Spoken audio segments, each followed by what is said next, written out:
Puis, je ne sais pas s'il y en a d'entre vous qui sont allés dans une mosquée au Maroc. Non? Bon. Ben, pas moi. Puis, peut-être que si vous ne poussez pas vos affaires assez loin, que ça peut en venir là. Là, on est arrivé pour rentrer à la mosquée. Puis, pour commencer, là, on a pris notre billet. Après ça, ils ont dit, il faut vous enlever vos chaussures. Comment ça, enlever nos chaussures?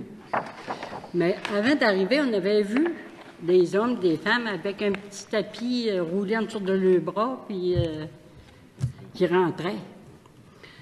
En tout cas, lui, il décide, il dit, on se déchauffe, on y va, on va à la mer. Il dit, on est venu ici pour aller visiter, puis on visite.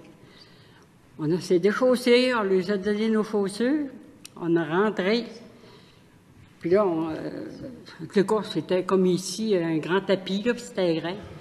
Là, à un moment donné, je lui ai dit, c'est qui se passe? Il y avait des hommes à 4 pattes à terre. Voyons, ce qu'ils font là. Là, la guide a dit, prie. Voyons, j'ai dit, prier à 4 pattes à terre, sur des petits tapis. J'ai dit, c'est quoi cette affaire-là? Mais là, on continuait à faire le tour, puis il y avait un grand rideau. Là, j'ai regardé, mais là, c'était juste des hommes. En arrière du rideau, il y avait seulement que des femmes. Les femmes étaient à 4 pattes aussi, là, puis ils priaient. Mais moi, je suis restée marquée par ça, là. D'avoir vu je ne revenais pas. J'ai rembarqué dans l'autobus, puis j'ai dit, ça se peut-tu? Aller prier à 4 pattes sur un tapis. Au Maroc, à Tanger, j'étais dans un souk à choisir des souvenirs. On me fouille du côté droit. Je croyais que c'était mon épouse, mais on me fouille aussi du côté gauche. Je regarde, je vois 2 personnes avec des cagoules sur la tête. Je les ai repoussées et elles se sont sauvées. Qui étaient sous ces déguisements? Des femmes, des hommes? Je ne sais pas.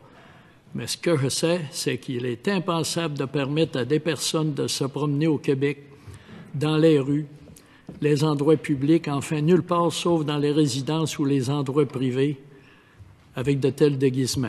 À Istanbul, belle ville, mais les minarets, répartis un peu partout dans la ville, ou les musins, où crieurs font entendre leurs sirènes, leurs chants plusieurs fois, jour et nuit, c'est très dérangeant. Il y a environ 20 ans, je me promenais seul dans les rues de Montréal et j'étais en sécurité. Mais plus maintenant, car les gangs de rue ont pris le contrôle. Et là, certains organismes et dirigeants de partis politiques, dans le but de se faire élire ou réélire, sont prêts à nous faire reculer de 1000 ans en arrière ou plus avec des guerres de religion. Est-il possible que la secte du Temple solaire soit de retour parmi nous?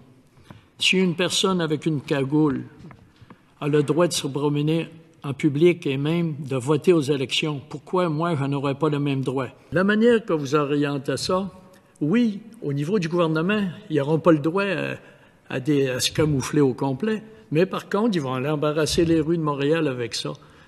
Je suis aucunement raciste. Mais ils veulent qu'on soit obligé à respecter les règles de leur pays. Chez nous, on refuse que nos enfants se promènent avec un couteau, on refuse que les femmes soient battues, on refuse l'esclavagisme, on refuse que nos enfants, et même nous, les adultes, dans les églises, qu'on ait une tuque, un chapeau, une calotte, on doit respecter les règles que, bon. Oui. Avez-vous d'autres choses, M. Pinault, parce qu'il reste du temps? Oui. M. Coderre, quand il est allé en Afghanistan, ça a l'air qu'il y avait une bonne suite pour le protéger. Mais on arrive à Montréal, puis là, il veut permettre, ça peut être des Al-Qaïda, ça peut être n'importe quoi. Administrer, c'est prévoir. Il faut prévoir ces choses-là. Mais là, M. Coderre, là, il veut avoir tout ce monde-là. Avec quoi qu'il va se faire protéger, là? Il n'est plus en Afghanistan. Puis en Afghanistan, comme je dis, là, je suis certain qu'il y a eu 3 ou 4 fois plus de meurtres à Montréal depuis l'an 2000 qu'il y a eu des morts en Afghanistan de notre gang. C'est ça.